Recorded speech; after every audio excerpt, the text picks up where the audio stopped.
नमस्कार दोस्तों, आपका स्वागत है। आप देख रहे हैं जनता माइक। मेरा नाम है पीयूष। आज हम एक ऐसी खबर पर चर्चा करने वाले हैं जिसको सुनकर आपका हृदय जो है जरूर पिघलेगा। आपकी जो अंतरात्मा जो है जरूर आपसे सवाल करेगी कि हम वास्तव में अपनी आज़ादी का स्वतंत्रता दिवस जब हम मना रहे थे, उस रात जो है इस देश में जो जीवन बचाने वाले जो डॉक्टर होते हैं, जिन्हें भगवान का रूप दिया जा रहा है, वो अपने न्याय के लिए संघर्ष कर रहे थे। वो देश के तमाम हिस्सों में उस बिटिया के लिए संघर्ष कर रहे थे, उसके न्याय की गुहार लगा रहे थे। सिर्फ एक बिटिया की कहानी नहीं है ये। इस देश में हर दिन इस समाज के जो दरिंदे हैं, ये कुकृत्य उनके साथ कर रहे हैं। अभी 5 दिन ही नहीं बीते, 2 दिन पहले उत्तराखंड में एक ट्रेनी नर्स के साथ गैंग रेप हुआ।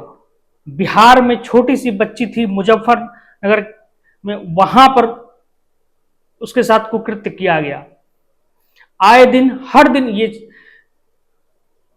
रेप जैसी घटनाएं, घरेलू हिंसा जैसी तमाम इस तरह की जो महिलाओं पे अत्याचार की घटनाएं जो है आ रही हैं।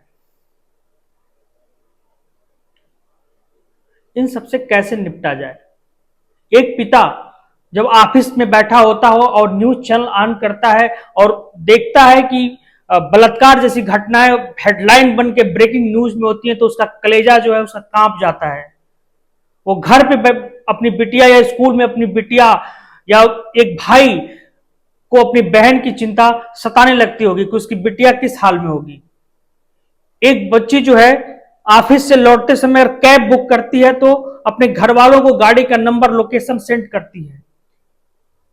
कैसी स्वतंत्रता हम जी रहे हैं? किस अमृत काल में हम जी रहे हैं?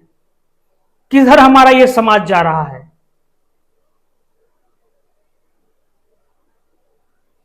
सोचिए, उस बिटिया ने 36 घंटे तक दूसरों की जान बचाने में लगाया और खुद अपने लिए वो जीवन का संघर्ष करने लगी, और वो नकारा पुलिस साक्ष्यों को मिटाने में लगी।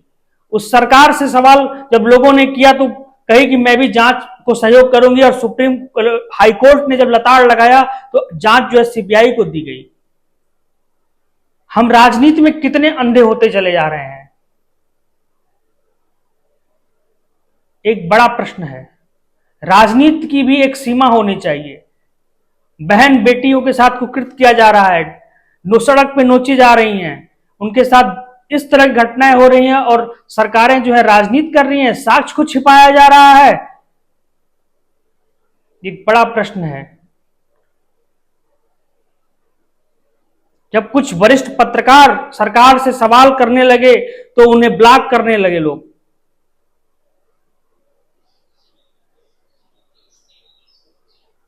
क्या बेटी होना गुनाह है?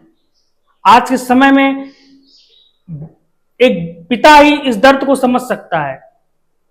जिसकी बिटिया जो है 20 से 25 साल की है, बाहर निकल रही है, वो इस दर्द को समझेगा कि किस तरह से वो, किस मानसिकता में वो जी रहा है, वो कितना उसके अंदर भय है। समय बदलने की जरूरत है। इन अत्याचारियों, बलात्कारियों को सजा कठोर से कठोर देने की जरूरत है, और खुद भी तैयार करने की अपने आप को जरूरत हो। हमारी बेटियां इतनी सक्षम हो कि वो खुद ही मौके पर निपट लें। रोटी बनाना बहुत जरूरी नहीं है आज के समय में। बेटियों को सेल्फ डिफेंस सिखाना बहुत जरूरी है।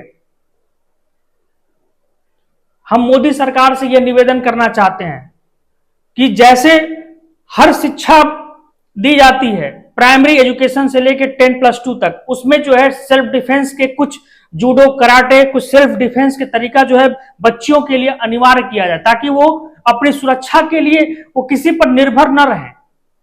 हमारा समाज सिर्फ संवैधानिक रूप से महिला को बराबर अधिकार देने से नहीं हो जाएगा।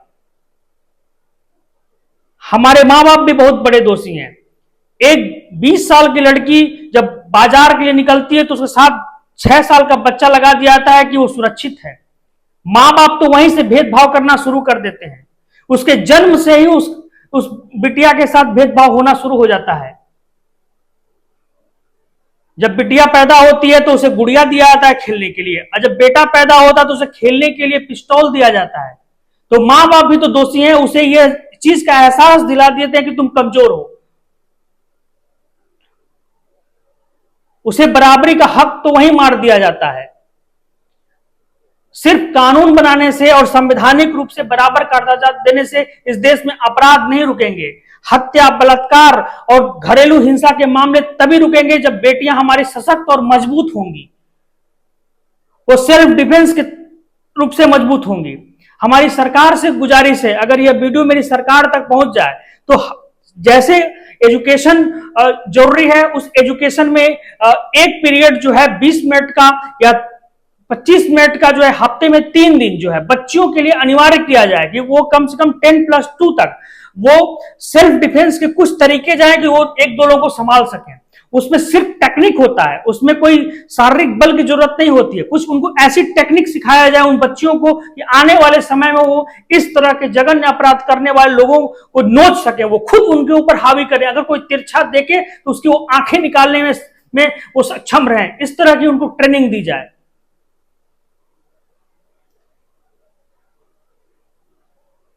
सोचिए उस अस्पताल में सीसीटीवी कैमरे की तक पूरी व्यवस्था नहीं है, सिक्योरिटी गार्ड की व्यवस्था नहीं है।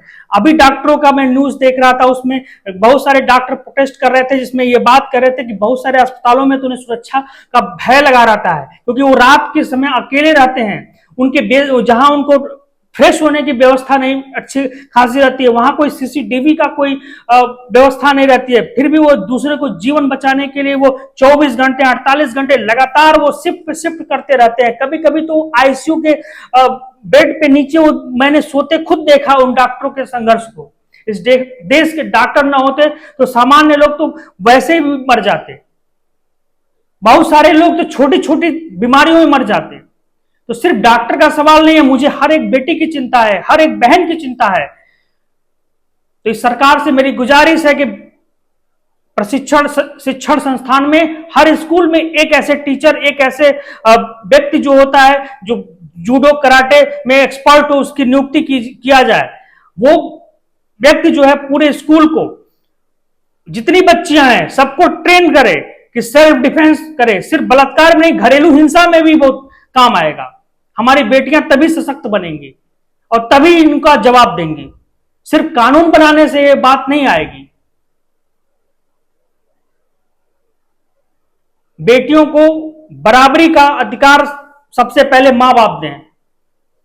मां बाप ही उसमें दोहरा व्यवहार करने लगते हैं कि तुम स्त्री हो, तुम्हें वही दायरा तय करने लगते हैं, और उसके सबकॉन्शियस माइंड में वो बात चली जाती है और वो अपने आप को कमजोर समझने लगती है। तो यह बात निकालने की जरूरत है, उसे मजबूत बनाने की जरूरत है। शारीरिक रूप से और मानसिक रूप से, दोनों रूप से उसे मजबूत बनाने की जरूरत है। तब इस समाज में जितनी भी तरह की जो बुराइयां हैं उनसे वो लड़ सकेगी।